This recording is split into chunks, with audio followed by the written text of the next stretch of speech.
Muchísimas gracias por continuar en Sin Tabú. Estamos desde nuestros estudios en la ciudad de San Pedro Sula para todo Honduras y fuera de nuestras fronteras, ya que hemos recibido esa retroalimentación desde otras repúblicas amigas, pues nosotros estamos más que agradecidos. El agradecimiento es parte importante del ser humano y es lo que nos demuestra un grado de humildad que nosotros debemos de profesar día con día. Creo que eso nos diferencia de muchas otras personas y es que nosotros tenemos como premisa ser mejores personas diariamente.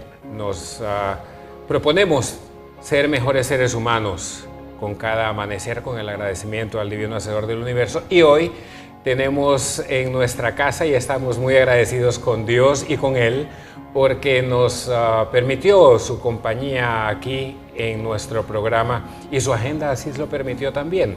Entonces le damos la bienvenida tal como se merece con todo el agradecimiento, el respeto a Monseñor Ángel Garachana que está con nosotros aquí y vamos a platicar sabrosamente en un diálogo distendido y muy ilustrativo. Buenas noches, buenas noches. Buenas noches y lo primero, gracias por la invitación, porque los medios de comunicación se convierten como en un medio a través del cual mi palabra llega mucho más allá que el grupo de personas más cercanas. Así que gracias a ti.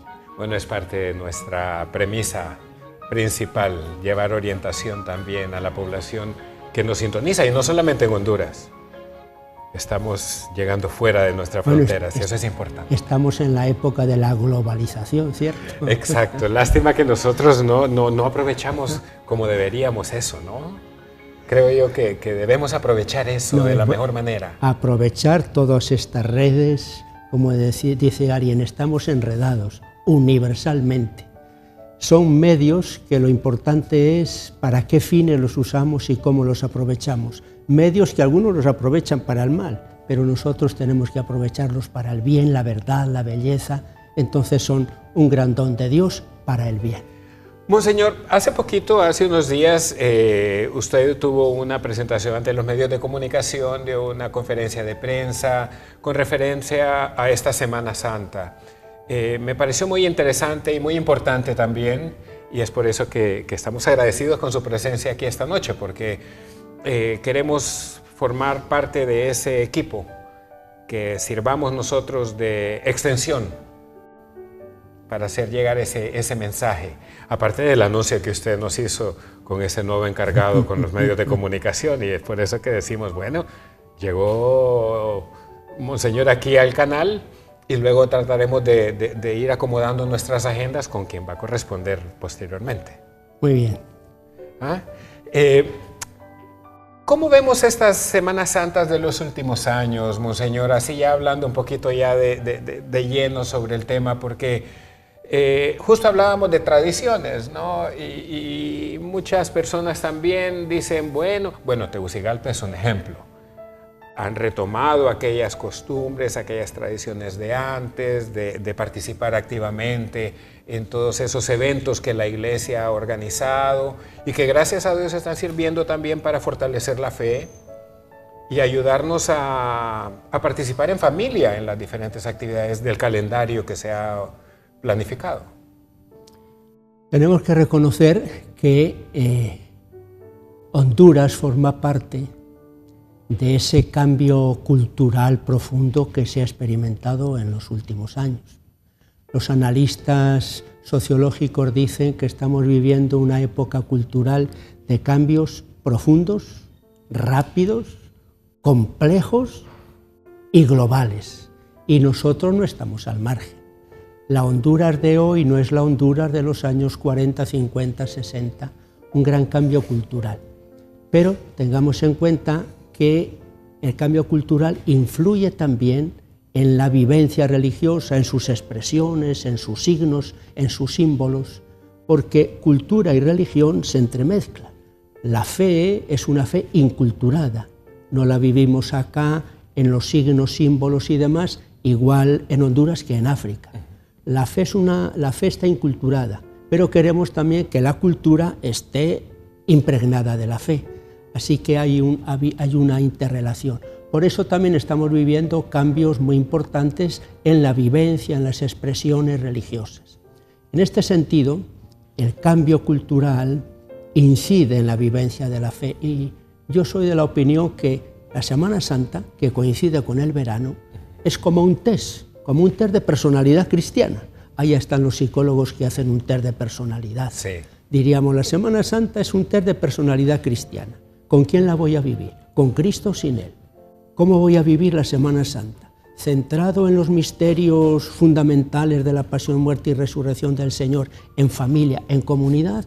¿O la voy a vivir al margen porque eso no me dice nada? En este sentido digo que es un test de la fe personalizada, no de una fe por costumbre, sino una fe personalizada.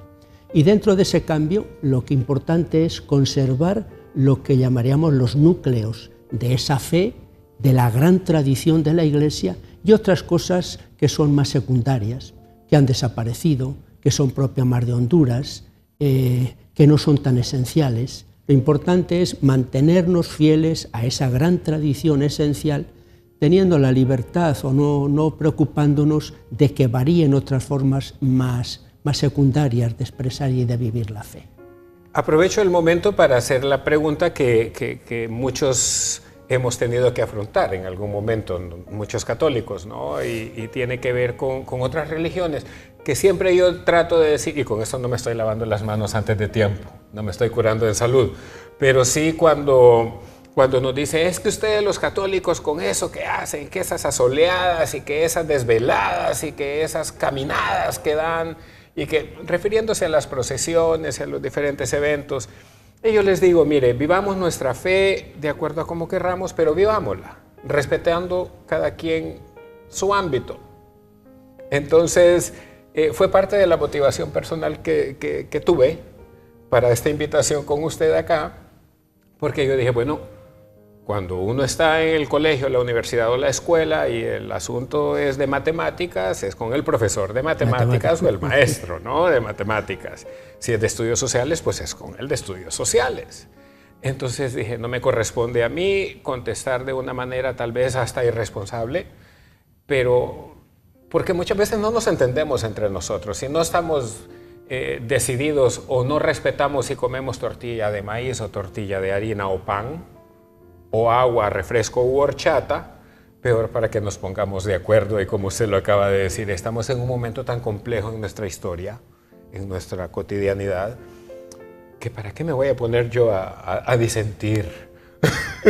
Entonces, ¿cómo podemos nosotros explicar lo que nos está sucediendo en nuestro país en este sentido también, Monseñor? Porque es triste, para mí es triste mirar que hasta con eso estamos nosotros distanciándonos. Estos últimos meses se está hablando mucho del diálogo político y yo, como presidente de la Conferencia Episcopal de Honduras, he promovido y sigo animando a que el camino es el camino del diálogo. Pero es que en el orden religioso nos pasa lo mismo. Hasta hace unos años diríamos que Honduras vivía uniformemente la cultura católica. Uno de estos cambios culturales ha sido el pluralismo cristiano e incluso el pluralismo religioso, porque también hay grupos que tienen una fe no cristiana, pero la mayoría pues en Honduras es el pluralismo cristiano. Diversas confesiones de fe en diversas iglesias o grupos, porque algunos no merecen el nombre de iglesia propiamente. Son grupos fundados pues, por una persona que organiza su grupo, que interpreta la Biblia a su manera, a los cuales les pide el diezmo y ahí tiene ya su modus vivendi, su modo de vida. Incluso muchos de los grupos que han surgido en Honduras son grupos muy agresivos contra la Iglesia Católica, con lo cual es imposible un diálogo. Pero sí hay otros grupos, otras confesiones cristianas, con las cuales sí hay un diálogo importante. Acá en Honduras, las iglesias históricas más significativas, pues está la Iglesia Católica, está la Iglesia Episcopaliana, está la Iglesia Ortodoxa, había antes un pastor luterano, son iglesias históricas, iglesias que tratamos de ver lo que nos une. Porque como dijo ya San Juan 23, es más lo que nos une que lo que nos separa. Y nos une lo fundamental, la fe en Jesucristo, la fe trinitaria, el Dios Padre de Jesucristo en el amor del Espíritu. Nos une un solo bautismo, nos une la palabra. Es decir, es más lo que nos une. Pero en Honduras, tristemente, lo que ha llegado sobre estos grupos cristianos es casi como lo más deteriorado. Y lo que predomina son grupos que dependen de la ideología del pastor, dependen de lo que él diga, incluso que hay un grupo, que hay una comunidad y alguien de los líderes se pelea con el pastor, se separa, forma su grupo y forma su iglesia. Dice, y esta es la iglesia del Señor, y el que no esté conmigo está equivocado, y el que no esté conmigo se va al infierno. Y ha fundado su grupo dividiéndose del otro. Esta es la realidad de los diversos grupos evangélicos. Se dividen. Y aunque haya tendencia en ellos a formar también confraternidad y demás, pero nadie tiene autoridad sobre el otro. Entonces, en Honduras son muchos los grupos que dependen del pastor de turno, que les fundan hoy o ayer o hace 100 años, que no conocen nada de la tradición de la Iglesia, que ni siquiera empalman con el origen, con las raíces protestantes, luteranas o calvinistas, ni siquiera. Hay pastores luteranos que están asustados de estos mismos grupos. Muchos de estos grupos, su Dios no es Jesucristo, su Dios es el dinero. Son grupos donde al final lo que cuenta es el rendimiento económico. Sobre todo grandes megaiglesias que son grandes megaempresas, grandes megaempresas. Es el Dios dinero, es lo que llaman la religión de la prosperidad. De manera que si no eres próspero, si no eres rico y no tienes salud, es porque no tienes fe. Y fíjate entonces lo que esto significa. Que el 68% de los hondureños son pobres porque no tienen fe. Y que los que tienen fe son los ricos. ¿No está siendo al revés? Que son pobres precisamente por la inequidad social, que son pobres porque no se vive el Evangelio. Entonces, en este contexto cuesta mucho el diálogo. Y entonces, desde prejuicios condenan a la Iglesia Católica y no conocen las procesiones. No saben cuándo empezó, por ejemplo, las primeras procesiones en Jerusalén, ya en el siglo II y siglo III. Es decir, no conocen la tradición, no conocen de dónde vienen las celebraciones de la Iglesia, porque no conocen la historia y no les interesa, porque han nacido hoy casi y dependen de la persona que las ha fundado. Nosotros tenemos una tradición que se remonta ya al siglo II, siglo III. Los contenidos son los mismos, la Iglesia Católica, la Iglesia Ortodoxa, incluso la Iglesia Luterana, tiene su culto, tiene su libro de culto, tiene también la celebración de la Cena del Señor. Son estos grupos donde lo único que tienen es la palabra y la palabra predicada según el pastor le parece interpretarla. Es difícil este diálogo, lo intentamos, pero no es fácil este diálogo. Y si no hay diálogo, y si no hay caridad, si es el mandamiento principal del cristiano, amarnos unos a otros. Si me están ofendiendo, insultando, les digo, te falta lo principal. No tienes caridad, eres nada, una campana que resuena. Ni siquiera nos otorgamos la oportunidad de escuchar. Después de haber atacado a alguien o después de haber proferido algún comentario que haya incomodado a la otra persona, ¿no? Ahí tenemos no también, le permitimos defenderse. Tenemos también un gran reto del diálogo interreligioso e intercristiano, un gran reto por delante. Antes de hacer la pausa, yo quiero hacer una acotación y una anécdota, un recuerdo. Cuando uno llega a Ciudad del Vaticano, cuando llega allí a la Plaza San Pedro, yo me sorprendí porque yo creía que aquello era más grande de lo que realmente es, físicamente hablando. Uno siente, uno percibe, uno se inyecta de lo que hay cuando uno va en busca de algo, ¿no? Y de ese contacto más directo. Al fin y al cabo ese es un objetivo. Cuando uno viaja, uno es con una intención que viaja, ¿no? Y Y se lo menciono porque fue lo primero que me decía, pero es que el Vaticano, es que las riquezas del Vaticano, por lo que acaba de mencionar, monseñor. Y yo dije, bueno, no voy a discutir. Los argumentos de siempre que no sirven de nada. Es correcto, no voy a discutir, dije yo, no voy a discutir porque con el único muro que yo trato es... Porque dice el Vaticano, ¿las riquezas de quién son? ¿Acaso son del Papa? Son iglesia, son riquezas culturales. Es correcto. Son riquezas de la humanidad. Los que verdaderamente se hacen ricos y el dinero es para ello, son tantos de estos mega empresarios religiosos, donde es de ellos, y las ganancias son de ellos. No ocurre así en la Iglesia Católica. Cierto. Por ejemplo, yo lo he explicado muchas veces. Yo tengo un carro, una Trooper, que tiene 15 años. ¿Y de quién es ese carro? ¿Es mío? Es de la diócesis de San Pedro Sula y así está puesto a nombre de la diócesis.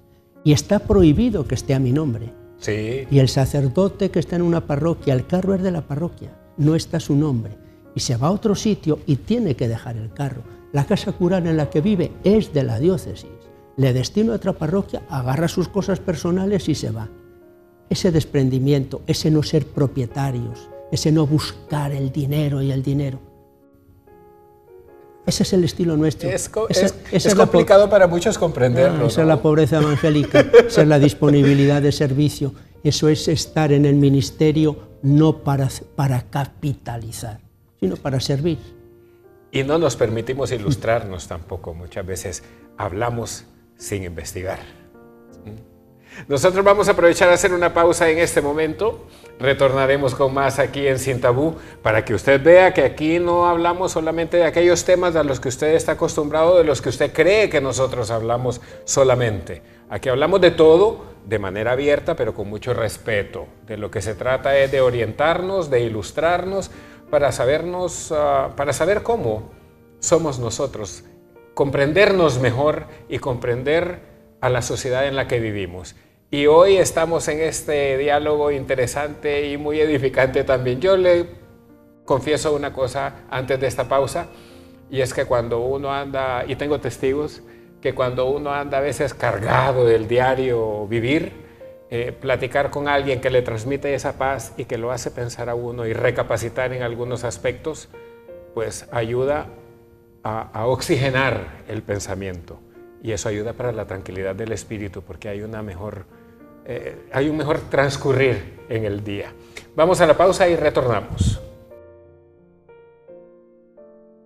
Continuamos en Sin Tabú y lo que nos interesa es compartir con ustedes de lo que nosotros estamos compartiendo aquí en nuestro estudio con este invitado especial, representante de la Iglesia Católica, sí, pero de lo que nosotros tratamos de hacer es de hacer llegar un mensaje general, porque al fin y al cabo un líder espiritual es eso, un líder espiritual. Y lo que buscamos ahora, y tal como lo mencionábamos en el segmento anterior, es que aprendamos a dialogar y no solamente con el prójimo, sino que con nosotros mismos también. Y este año, la Semana Santa, como todos los años, es una semana, y como todos los días, considero yo, muy especial, porque al fin y al cabo es una bendición de Dios. Un día, un amanecer es un regalo que Dios nos da. Una oportunidad que nos permite escribir una página más en este libro de nuestra existencia. El tiempo es regalo de Dios. Lo importante es cómo nosotros llenamos el tiempo. Puede ser un tiempo vacío, puede ser un tiempo en que lo lleno de egoísmo, de envidia, de violencia. O puede ser un tiempo en que lo lleno de amor, de solidaridad. Cada día es regalo de Dios, pero yo puedo vivir cada día de una manera constructiva, positiva, o puedo vivirlo de una manera destructiva. Me hago daño a mí y a los demás. Pero también es cierto que los humanos a ciertas épocas les damos un especial relieve. El día del cumpleaños, el aniversario de la boda o de mi ordenación. Dentro de la importancia del tiempo, hay épocas que nosotros, desde nuestra condición histórica, les damos un relieve. Y así es como se ha formado lo que llamamos la liturgia de la Iglesia a lo largo del año. La liturgia de la Iglesia, de toda la Iglesia, cuando no había ninguna división. La liturgia de la Iglesia a lo largo del año. Y a lo largo de ese año se van meditando, viviendo, celebrando los diversos aspectos de la vida de Jesucristo. La Semana Santa es ese tiempo especial, extraordinario, en el cual la Iglesia, desde una milenaria tradición, milenaria, no es que se lo ha inventado un papa en la Edad Media, una milenaria tradición, celebra los misterios de la pasión, muerte y resurrección del Señor. Por decir algo de historia, se conserva el escrito de una monja gallega, de una monja de España del noroeste de Galicia, una monja que allá como por el siglo V fue de peregrina, la monja Eteria, fue de peregrina a Jerusalén y nos narra cómo ya en Jerusalén se celebraban todos estos acontecimientos de la Última Cena, la pasión del Señor, la resurrección, toda la noche en vigilia, pasaba la noche entera en vigilia. Sábado, a propósito de sábado, ¿no? Ya nos cuenta todo esto. Entonces, la Iglesia, siguiendo esa gran tradición milenaria, celebra en esta Semana Santa los acontecimientos más decisivos de la vida de Jesucristo, porque lo verdaderamente decisivo de una persona es su final, es lo que da sentido a todo. Y la Iglesia entonces celebra en estos días, en comunión con esa gran tradición, la pasión, muerte y resurrección del Señor, que empieza con el Domingo de Ramos. Nosotros ya lo celebramos, Domingo de Ramos, la gran aclamación de Jesucristo, el Rey de Paz, pero ya entramos que ese Rey lo fue a través de la entrega de sí mismo. Y al mismo Domingo de Ramos se leyó la pasión del Señor, como indicando, se reina desde el amor entregado. No hay verdadero reinado a la manera divina desde el poder, desde la opresión, desde el dominio, desde el aprovechamiento del otro. Se reina cuando se ama. Y cuando se ama, uno se entrega, se da, sacrifica, entrega su vida. Y por eso ya el mismo Domingo de Ramos unimos a la vez la aclamación de Jesucristo como Señor y Rey, pero al mismo tiempo el camino por el que llegó a ese señorío, el camino del amor entregado. Y así los demás días que hemos ido celebrando. Y obvio, para tener un mejor entendimiento de esta semana, nos hemos preparado durante la Cuaresma. Pero también hay un periodo posterior que muchas veces muchos, no quiero decir todos, porque no, generalizar no es de inteligente, generalizar es de idiota, dijo William Blake. Pero bueno, palabras fuertes, pero que nos hacen reflexionar. Ese periodo posterior, tiempo pascual. El tiempo pascual. Ya estamos a punto de finalizar la Semana Santa. Si para Semana Santa nos preparamos en la Cuaresma, ¿qué es lo que hacemos en el tiempo pascual? En esto que llamaba yo el año litúrgico, el culmen es la Pascua. Pascua significa paso. Pascua, paso. Hablamos de la Pascua de Cristo, el paso de este mundo al Padre. Es decir, la Pascua de Jesús es el paso por el camino de la muerte en cruz y la sepultura a la gloria del Padre. Pasión, muerte y resurrección es la Pascua, el paso del Señor. Y así, en el lenguaje cristiano, pues emplea esta palabra Pascua. Conviene que la recordemos, la Pascua, el Triduo Pascual. El centro del año litúrgico es el Triduo Pascual. Jueves Santo, que se adelanta en la Eucaristía, Viernes Santo la cruz, sábado silencio y ya por la noche y el domingo la gloria de la resurrección. Este es el núcleo. Ahora, desde antiquísimo, para vivir este tiempo con intensidad, había 40 días de preparación.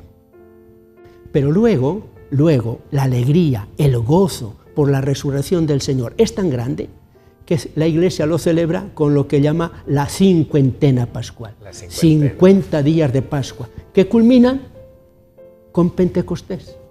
Porque Pentecostés, penta, ¿quién no sabe hasta de los niños que me estén escuchando? Pentágono, pentagrama, penta 5, Pentecostés significa a los 50 días. Ese tiempo litúrgico de gozo, de alegría. Más aún, el Domingo de Resurrección, la Iglesia le da tanta importancia que durante una semana Hasta el siguiente domingo dice, hoy ha resucitado el Señor. Sí. Es un día tan importante que se vive en 8 días, la octava que se llama, un día que se alarga en 8, para resaltar lo que es el núcleo del cristianismo, la resurrección del Señor, y en él la nuestra, porque si Cristo no hubiera resucitado, como dice San Pablo, nuestra fe es vana, y estaríamos creyendo que nos está salvando un muerto.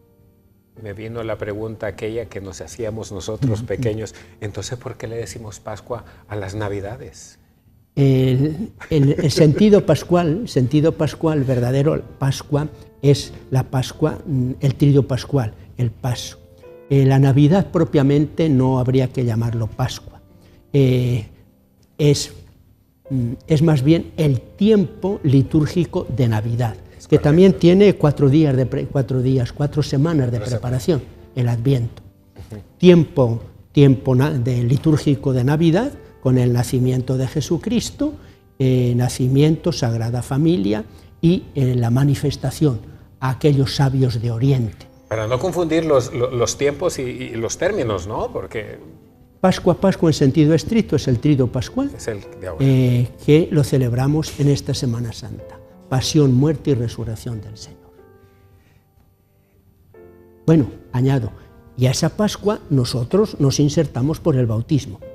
Ahí vamos. Por el bautismo, de tal forma que cada uno de nosotros está viviendo ya su Pascua. Por el bautismo fuimos sumergidos en la muerte de Cristo y vamos muriendo al pecado. Y vamos ya renaciendo a la vida nueva. La muerte física será el último paso de la muerte con Cristo y el paso definitivo a esa vida resucitada que ya está siendo realidad en nosotros. Lo que me hace pensar también en aquellos momentos en los que todos hemos pasado en nuestras familias cuando ha partido uno de los miembros de nuestra familia, ¿no? Que estamos en la velatoria, etcétera, etcétera, pero considero, y lo hemos hablado con psicólogos, que no debemos hablar de la pérdida, sino de la partida. De ese paso, ¿no? Al fin y al cabo, la resurrección, la vida eterna, ¿no? Que se nos ha prometido y que está ahí.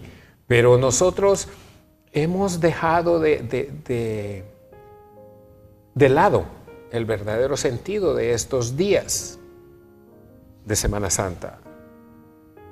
Percibo yo que hemos dejado de lado eso. Como ambiente cultural, con muchas personas que van más que... Y no está mal, pues, tener un tiempo de distensión, pero no olvidarnos de lo que estamos nosotros conmemorando. Bueno, de todas formas, ya me gustaría a mí que se hiciera una estadística sociológica, porque a veces ocurre que los medios de comunicación, que son los que van creando opinión, hablan, dicen, las vacaciones, la playa, etc. Lo dicen, pero nadie lo verifica de verdad. Hay un desplazamiento, cierto, pero no solo en Honduras, donde yo nací, en la provincia de Burgos, en España. Mis hermanos viven en una ciudad donde todos los barrios son de migración de los pueblos. Llega Semana Santa, ¿dónde se va esa gente? ¿Dónde se van mis hermanos? ¿Dónde se va mi familia? Al pueblo donde nacieron. Pero muchos en el pueblo viven más la Semana Santa que en la ciudad. La ciudad distrae más compleja. Van al pueblo y en el pueblo viven más ese sentido religioso que lo vivían en la ciudad. Vuelven a las raíces. Es una manera muy positiva de verlo, claro. Señor. Yo creo que me está cambiando también, porque yo estaba un tanto triste con respecto a eso también, le confieso. Y luego familias, me contaba un sacerdote que está conmigo, me contaba esto. Se conozco una familia, pero es que son familia de raíces cristianas y de gran calidad. Dice, y se iban en Semana Santa a su casa de la playa. No digo el lugar, pero en la playa. Y el padre me decía, yo pensaba, pero esta familia tan cristiana, tan católica, la Semana Santa no la vive. Hasta que ya un día les pregunta, ¿y la Semana Santa? Ah, padre, nosotros, llega el Jueves Santo, toda la familia a la parroquia. A vivir. Volvemos a casa, compartimos, convivimos, descansamos, serenamos el ánimo, hablamos de nuestras cosas. Llega el Viernes Santo, allá todo en familia, al Vía Crucis. Él pensaba que esa familia durante la Semana Santa no vivía nada porque se iba a su casa de mar. Y cuando ya dice, hasta que me di cuenta Y me dicen, en familia vamos, y así hay muchas familias que van como familia. Es cierto que para muchos también es simplemente unas vacaciones de verano, pero yo insistiría que sean vacaciones con dignidad humana. Sí, también. Porque vacaciones significa vacar, es decir, que el espíritu se sosiega, se serena, vive en armonía, comparte con los demás, entra en uno mismo. Eso son las vacaciones. Pero si vacaciones es vivir un tiempo loco, si vacaciones es beber lo que me dé la gana y luego caer por mi dignidad en el suelo, pobre o rico, si mis vacaciones es agarrar el volante e ir tan alocado que termino a ver cuántos accidentes va a haber este año, eso no son vacaciones. Sí. Porque eso atenta ya no a la moral cristiana, solo afecta a la dignidad humana. Así que estemos donde estemos, vivamos al menos esa dignidad humana. Para comulgar ya los domingos o cuando vamos a la iglesia, a la misa, nos preparamos y obviamente está la confesión. Y nos preparamos para Semana Santa durante la Cuaresma. Y después para ese periodo de los 50 días, la cincuentena, ¿cómo también nos debemos o podemos? Bueno, hay un aspecto también nuevo que no es conocido, y es que en la primitiva iglesia, siglo I, II, III, los cristianos vivían en un mundo pagano. Entonces, los que se convertían tenían un proceso de preparación, se llamaba el catecumenado. Precatecumenado, catecumenado, y cuando ya estaban preparados, en la gran celebración de la Vigilia Pascual, recibían los sacramentos de la iniciación, bautismo, confirmación y Eucaristía. Hoy día se está recuperando eso. En nuestra Honduras, en la diócesis de San Pedro, tenemos ya este camino neocatecumenal. Sí. En laicos adultos, 20, 30, 50 años, que están sin bautizar, o que fueron bautizados pero no han vivido la fe en la Iglesia. Sí creen en Dios, pero no es una fe vivida en la Iglesia. Entonces inician una preparación de año y medio, tenemos 2 años, estos se preparan y son bautizados en la noche pascual, en la gran vigilia. En la primitiva iglesia, estos que eran bautizados, luego en el tiempo pascual, tenían lo que se llamaba la mistagogia. Mistagogia es acompañar en la entrada en el misterio. Los bautizados eran acompañados con formación, etcétera, para entrar progresivamente en esos misterios que habían celebrado. Entonces, en esos 50 días, la Iglesia vive, sobre todo los domingos, la alegría de la resurrección. Un signo de esa alegría que se suele hacer los domingos de Pascua es la aspersión. La aspersión con el agua bendita, que significa nuestro bautismo, que es una costumbre también antiquísima. Entonces, ese agua derramada sobre nosotros recuerda la gracia del bautismo para que nosotros vivamos como bautizados. Porque el bautismo como acción litúrgica terminó, pero nuestra vida ha de ser una vida de bautizados. Y es un tiempo fuerte de alegría, de esperanza, y en este tiempo de los 50 días está la gran fiesta de la Ascensión del Señor. Y luego la fiesta que culmina con Pentecostés, la fiesta del don del Espíritu a la Iglesia. El Señor resucitado cumplió su promesa, envió el Espíritu a la Iglesia. El Señor no prometió y luego fue de los que no cumplen. El Señor prometió y cumplió. Y el Espíritu del resucitado, es el que sigue animando, impulsando, renovando permanentemente a la Iglesia del Señor. No nos quedamos entonces justo en el domingo de resurrección, ¿no? No nos quedamos en la muerte, en el sepulcro. No, tampoco. No nos quedamos ahí tampoco. Es más, ni nos quedamos en la imagen del crucificado, ¿no? Que muchos quedamos con esa tristeza y que no. Sino que para el cristiano el crucificado a la vez es el exaltado. Para el evangelista San Juan, la cruz no es tanto signo de condena, sino signo de exaltación. Esa frase de Jesús, cuando fuere levantado en alto, atraeré a todos hacia mí. La cruz para el evangelista San Juan es exaltación, es decir, donde estuvo la condena humana, estuvo la glorificación divina. Donde está la herida humana, está nuestra sanación. Donde está la humillación, está la glorificación. Donde estaba la muerte, de ahí mismo brota la vida. Esa es la mirada creyente a la cruz, pero a la cruz porque en ella murió Jesucristo. Y ahí es donde nosotros pensamos en lo que nos perdemos cuando no entendemos o no queremos ilustrarnos con respecto a todo esto. Y hablamos sin saber. Y hasta ofendemos a la hora de hablar. Pero bueno. Pero eso no es cristiano. Eso no es exactamente, no es de cristianos tampoco. No es cristiano. Ahora, cuando nosotros estamos hablando ya del Domingo de Resurrección y que ya, bueno, las carreritas de San Juan, las cuestiones. Pero eso es muy bonito, es decir, es que hay una serie de tradiciones que son tan bonitas, son muy ¿no? bonitas. Es decir. Y me dicen, pero es que son esas imágenes y esos bultos y esos pedazos de esos trozos de madera que andan cargando.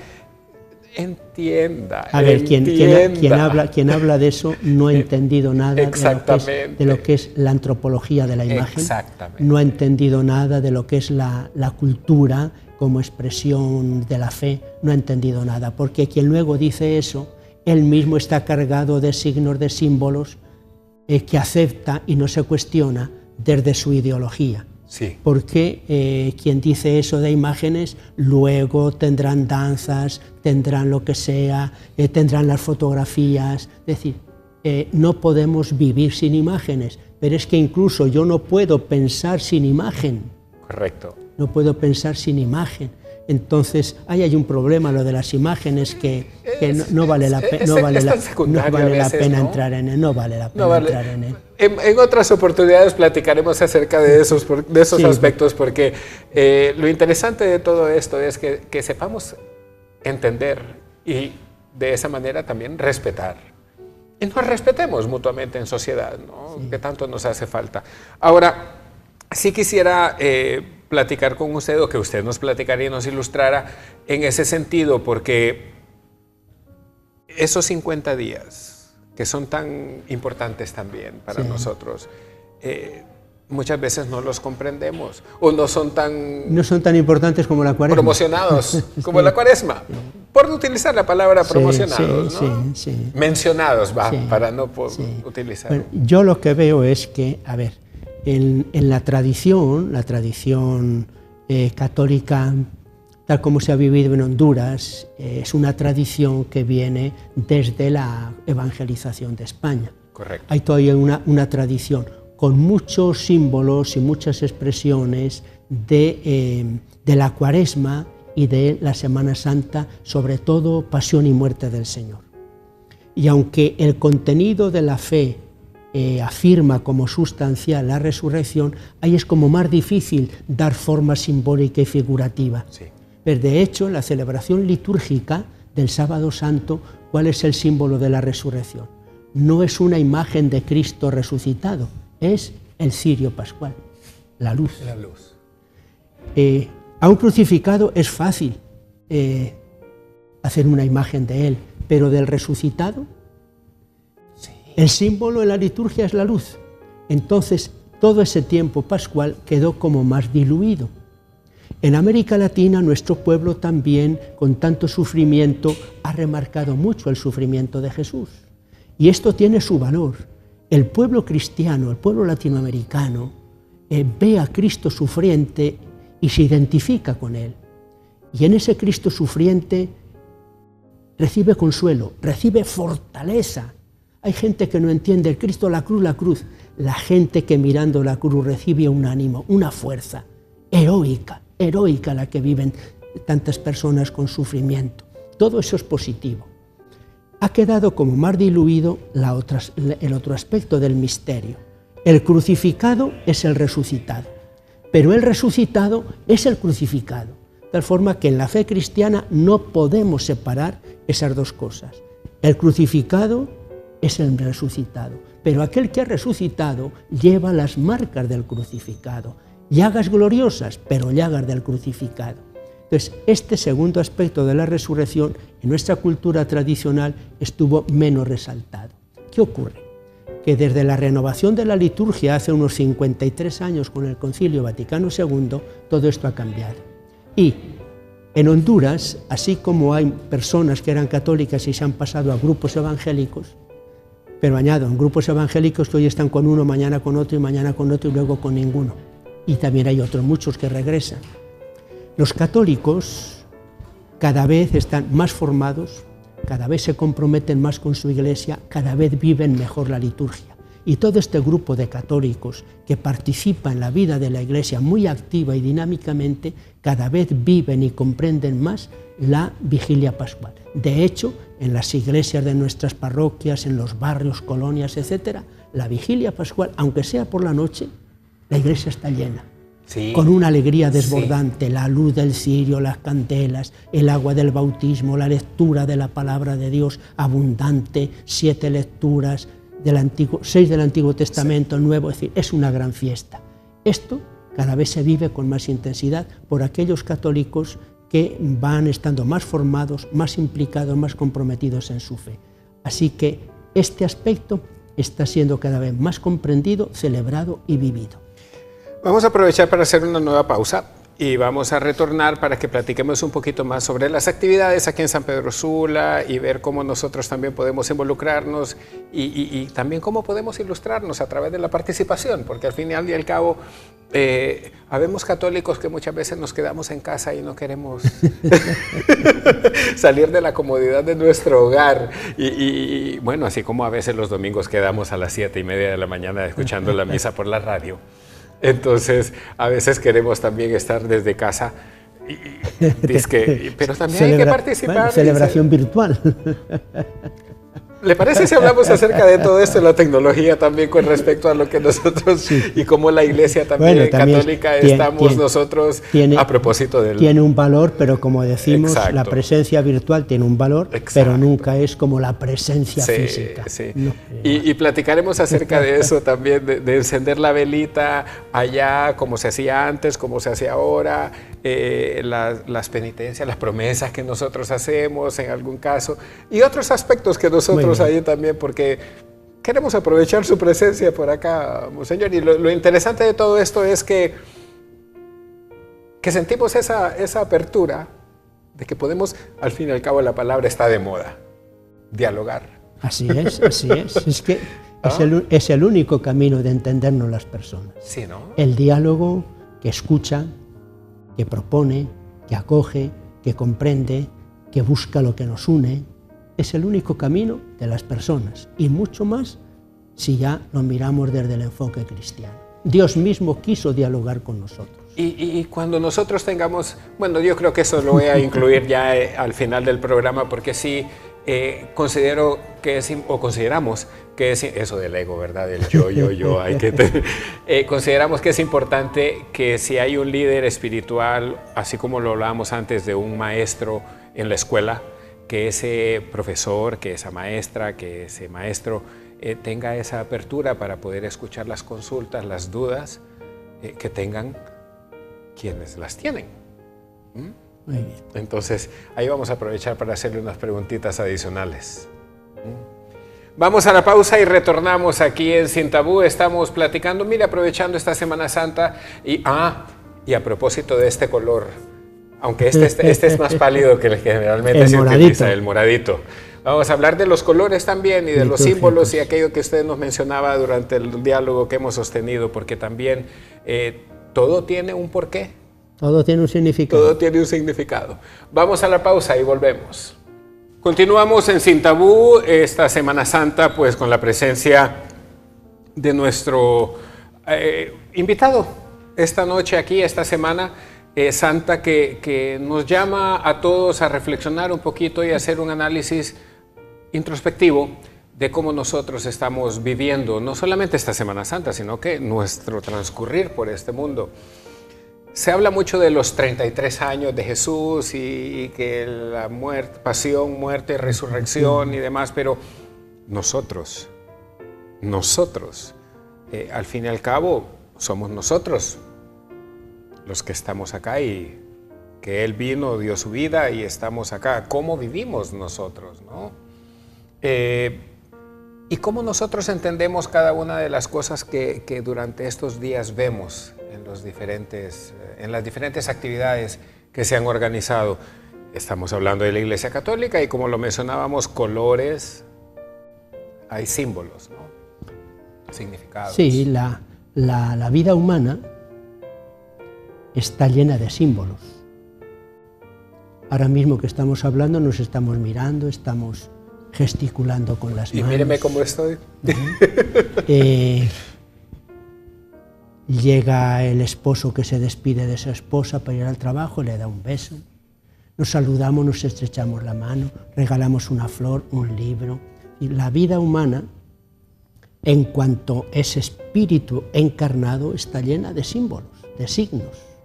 Luego están los símbolos que creamos por acuerdo, la bandera, signos.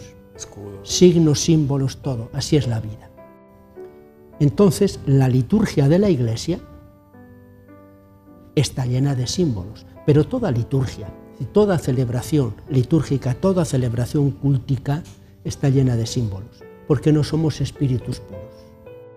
Y en los símbolos son muy variados, desde la estructura arquitectónica del templo, desde la colocación del altar, las flores, las candelas, los niveles en los colores litúrgicos de los ornamentos en la iglesia, el morado que es signo penitencial, el blanco que es signo de luz, de gloria, el verde signo de esperanza.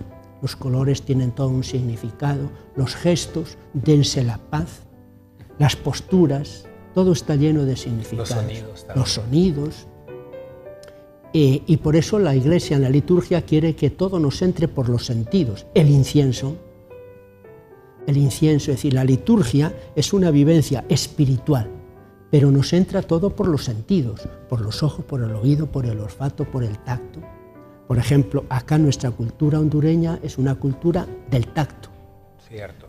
Tú ves a los alemanes y se dan la mano fríamente, es una cultura afectivamente más fría. Pero entre nosotros nos damos la mano, nos tocamos, nos abrazamos, todo. Sí.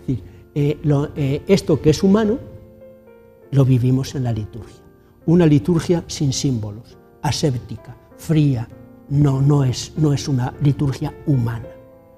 Y la Iglesia, en general, pues en las diversas formas de vivir la dimensión religiosa, utilizan todos estos símbolos. Nosotros en Semana Santa, pues son cantidad de símbolos, desde la luz, desde el incienso, las procesiones, es procedere, es marchar, es todo un símbolo.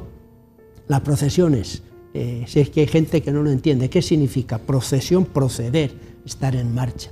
¿Qué significa? Este pueblo de Dios está en marcha, es un pueblo peregrino, en marcha a la patria definitiva. Esa realidad teológica la expresamos también con el símbolo de las procesiones, que indican este pueblo está en marcha, no tiene ciudad permanente, está en camino. Es un gesto lleno de simbolismo, lleno de significado, y así podríamos ir explicando cada uno de los diversos signos. Pero lo que quiero subrayar, que todo, inclinación, el gesto, explicar cada uno sería larguísimo. Sí. Pero yo lo que quiero insistir es que comprendamos que la dimensión espiritual no la vivimos ahí de una manera intimista, sino que nosotros, como personas históricas y encarnadas, vivimos esta dimensión religiosa con Dios, verdadera relación con Dios, la vivimos a través de la mediación de todo este conjunto de signos, de símbolos tan ricos y tan variados. Y ahí viene lo que yo le mencionaba antes de la pausa, la participación nuestra en las diferentes actividades, lo importante que es compartir y departir con nuestros prójimos, ¿no? La liturgia se vive cuando se participa. Había un lenguaje antes que no me gustaba nada, ya va desapareciendo. Voy a oír la misa, sí. A oír, es decir, yo solo voy a estar ahí oyendo.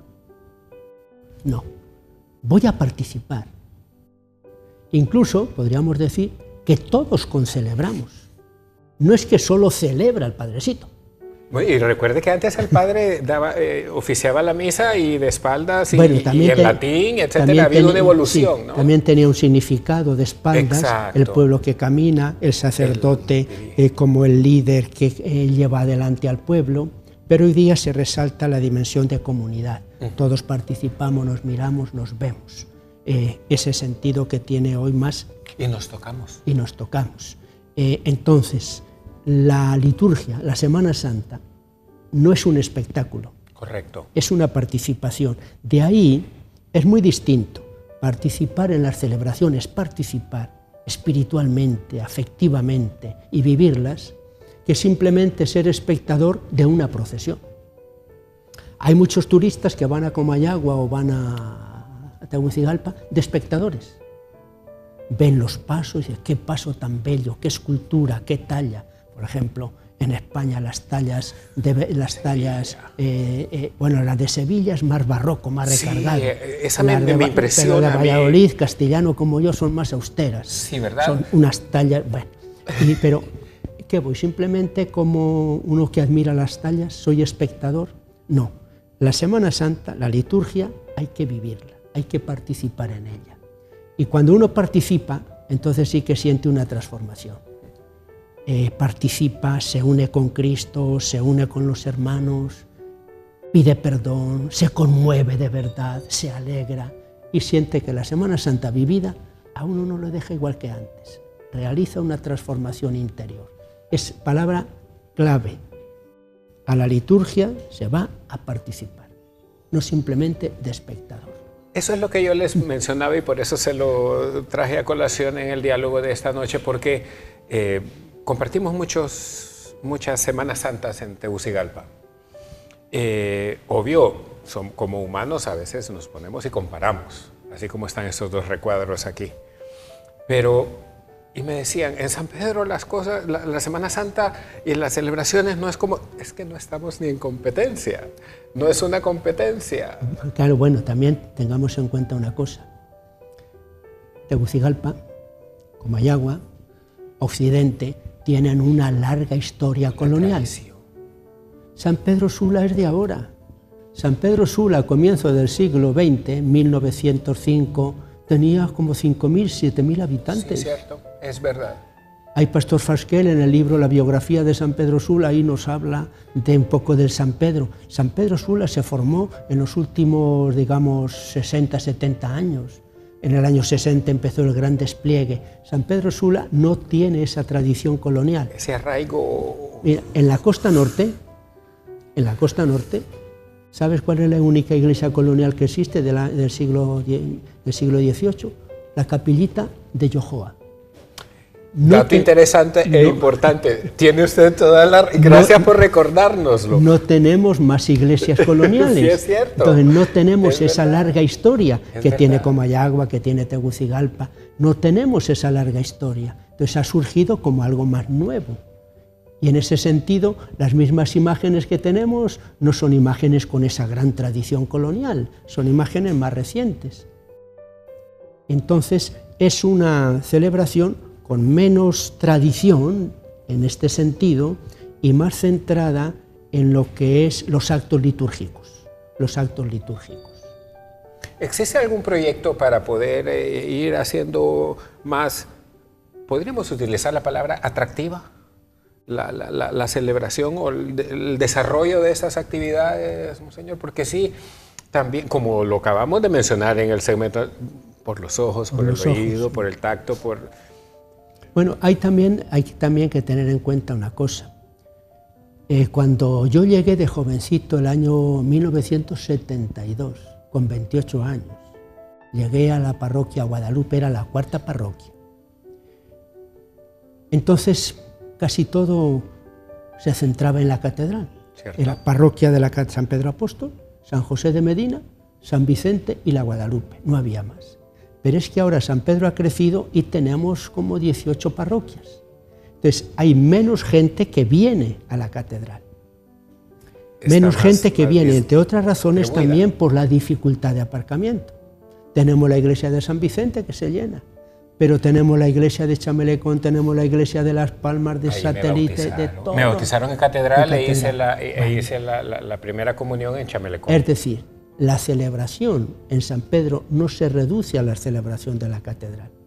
Que tenemos el Vía Crucis a las 6 de la mañana, 3 horas, dura 3 horas, yo le acompaño.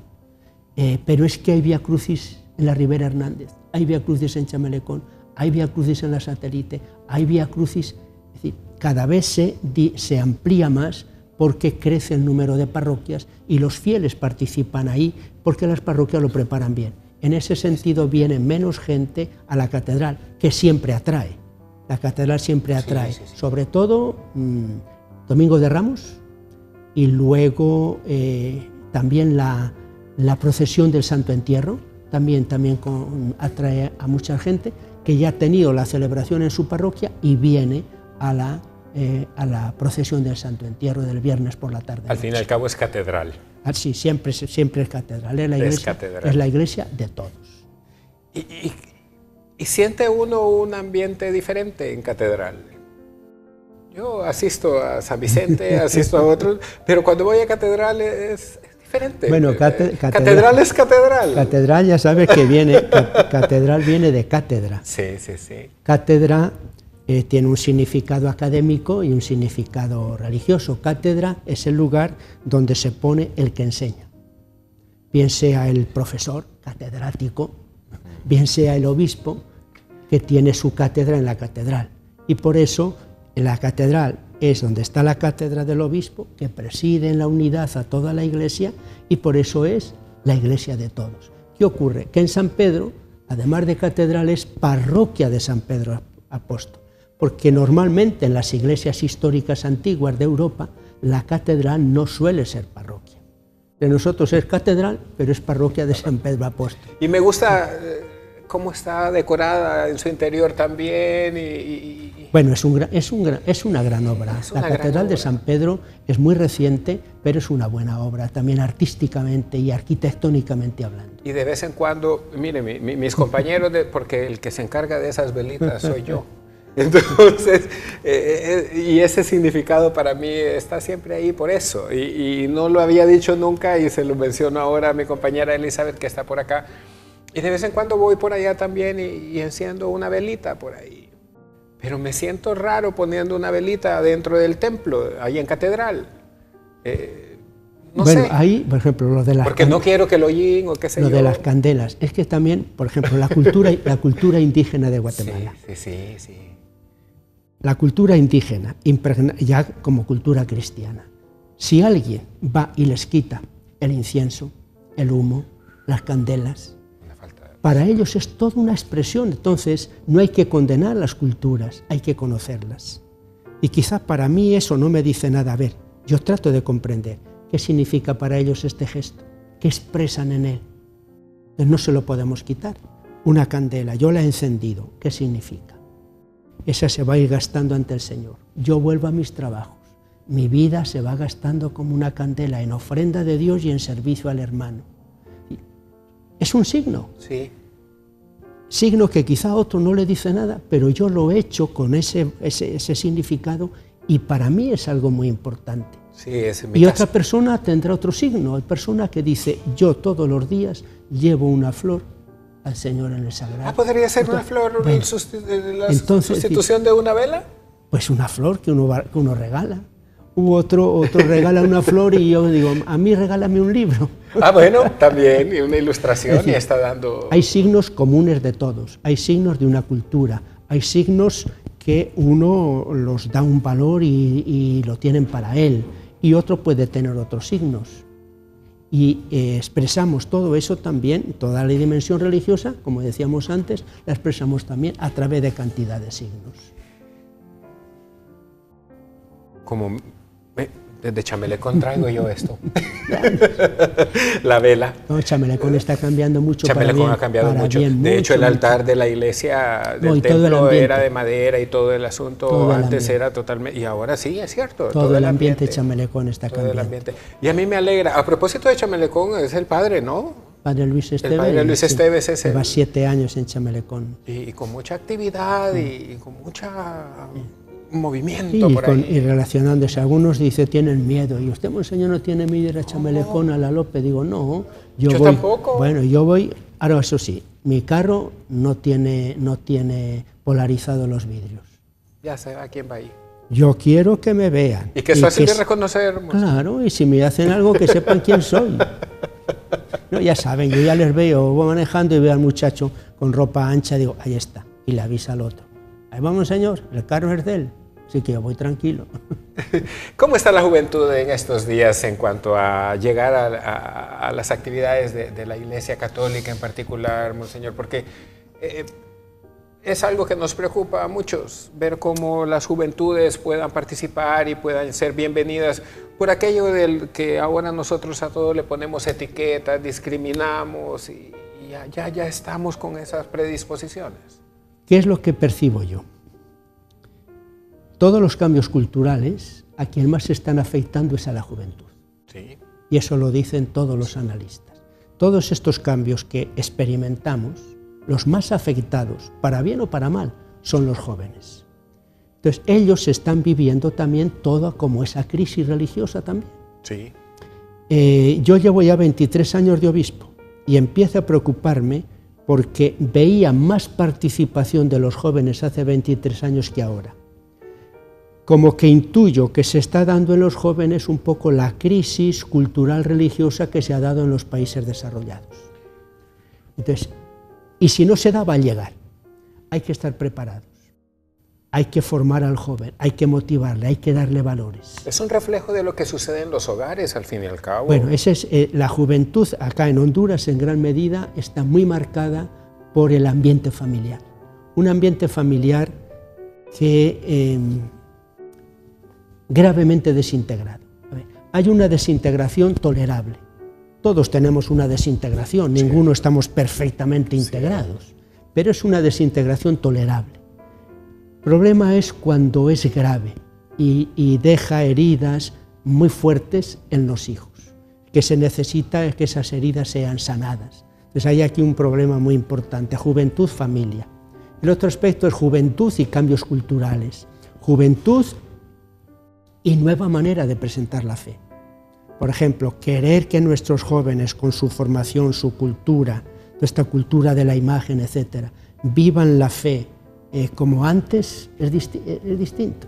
Leía de una señora catequista que a través del celular controlaba y dirigía a todos sus 20 muchachos de catequesis, que les llamaban un mensajito: Fernando, recuerda que el miércoles es la catequesis, envíaselo a Rodrigo, a Federico, ¿te acuerdas del tema? Ahí va un mensajito sobre el tema, no te olvides de prepararlo. Ya. Es decir, ella usaba este medio como un gran medio de catequesis fuera del momento de la reunión. A esos jóvenes no puede tenerles una hora escuchando, sí, pero a través de mensajitos les iba ella. Es más fácil llegar, ¿no? Esta apertura a la nueva cultura que vive el joven hay que saber hacerla también al interior de la Iglesia. En la Eucaristía también mirábamos aquellos monaguillos y demás, ya ha cambiado. No, pero hay mucho monaguillo. Hay mucho monaguillo. Sí, se tiene lo que llamamos el encuentro diocesano de monaguillos y se reúnen como 800 monaguillos, entre 8, 9, 12 hasta los 14, 15 años. Hay como en torno a 800 muchachos y muchachas, porque ahora también son monaguillos y monaguillas. Hay esperanzas en las vocaciones, entonces. Sí, de ahí salen muchas vocaciones. Yo salí de ahí, yo a mis 8 años empecé de monaguillo, pero cuando la misa era en latín. Hace poco, padre. Bueno, ya se cambió, estaba yo en filosofía el año 65. Ya ve, hace poquito. Pero yo era un muchachito de 8 años y me aprendí las respuestas en latín. Y aquellos que quisimos en algún momento ser sacerdotes y no seguimos ahí, pero que tenemos esa ahí está, es decir, intención de servir y de... Lo importante es que cada uno desarrolle su vocación y su misión personal. No es que yo, por ser obispo, soy mejor y voy a tener más méritos ante Dios que mi padre que cultivó el campo, o que mi madre. Yo veía a mi madre trabajar en el campo, recoger las papas como acá en Intibucá, y estaba hacer el vino. Estaba moviendo los labios. Decía, madre, ¿qué hace? Ahí dijo, déjame en paz. Yo ya sabía que estaba rezando. Estaba trabajando en el campo, viviendo la presencia de Dios, más que lo que la vivo yo de obispo. Entonces, ¿es que yo soy mejor, más dignidad, más altura? No. Lo importante es, ¿cuál es mi vocación? ¿Cuál es mi misión? ¿Cuál es mi puesto? Y vivirlo y entregarlo con alegría, con amor, con servicio. Y ese es el camino de santidad para cada uno. Ustedes acá en los medios, este es su altar. Mi mamá me decía, Este es su altar allá está el seminarista otra vez, encerrado en la habitación, porque yo estaba en el... Entonces, bueno, pero aquí estoy, tratando de servir y de ayudar a través y con la ayuda y la colaboración de todo el equipo Tú piensas este que programa. este estudio es un altar. Es un altar. Aquí está Dios. Ahora entienden por qué la velita siguió con esa fijación de la y ahí en el maletín ando las otras cuando se acaban estas. Unas palabras finales sí le quiero pedir para poder finalizar el programa, Jaco. Y gracias por esa paz que nos ha transmitido, porque fíjese que yo venía, y él es testigo, que yo venía un tanto cargado. Tenso. Un tanto tenso, ¿cierto? Y venía así como, no, permítame. Quiero llegar y que todo esté bien para cuando Monseñor llegue, porque yo quiero estar abierto al mensaje y a lo que usted tendría que decirnos. Entonces, así quisiera que nos despidiéramos con un mensaje en particular para todos esos amigos y amigas que están ahí detrás o ahí frente a su televisor. Sea donde están, porque no solamente en sus casas. En sus casas, trabajando, donde estén. Mi mensaje no es una idea. En la fe cristiana el mensaje no es una doctrina, es una persona. Qué importante es esto. El cristianismo no es una filosofía, no es un orden cósmico, es una persona, Jesús de Nazaret. Por eso en el cristianismo lo fundamental es la relación creyente, amorosa con Jesús de Nazaret, confesado como el Señor, el Salvador, el camino, la verdad, la vida, la luz. Y por eso lo que yo les invito es a cultivar esa relación personal con el Señor y abrir el corazón al Señor, no tener miedo. El Señor vino a quitar una religión del miedo. Él vino pequeño, sencillo, humilde, para que nadie le tuviera miedo, sino confianza. Abre tu corazón al Señor, no tengas miedo. Te digo con el Papa Benedicto, no viene a quitarte nada. Dios no viene a quitarnos nada, Jesucristo no viene a empequeñecernos. No es cierto lo que dicen los filósofos ateos que oponen a Dios y al hombre, que solo un hombre pequeño tiene un Dios grande. No. Dios nos dignifica, la fe en Jesucristo nos dignifica, nos eleva, nos da grandeza humana. Abre pues el corazón a Cristo, sin miedo. Viene a darte todo. Viene a darte su amor, su vida, su persona, su perdón, la vida eterna. Jesucristo es tu Salvador. Nuestra salvación se llama Jesucristo. No lo olvides. Jesucristo es el centro, el núcleo de la fe cristiana, que lo sea también de tu propia vida. Muchísimas gracias. No nos resta nada más que decir que gracias. Nos vemos el próximo sábado y nuevamente gracias. Gracias a por Dios. Permitirnos, gracias a Dios, correcto. Gracias a Dios porque nos permitió que usted estuviera aquí con nosotros esta noche y a través de nosotros, de este canal, llegar hasta donde su palabra llegó, porque hay mucho en el interior de los corazones de los hondureños y de todo el mundo que nos puede estar viendo, que requería de esa palabra que usted nos acaba de compartir. Y créame que de una u otra manera terminamos esta emisión de Sin Tabú con la satisfacción del deber cumplido.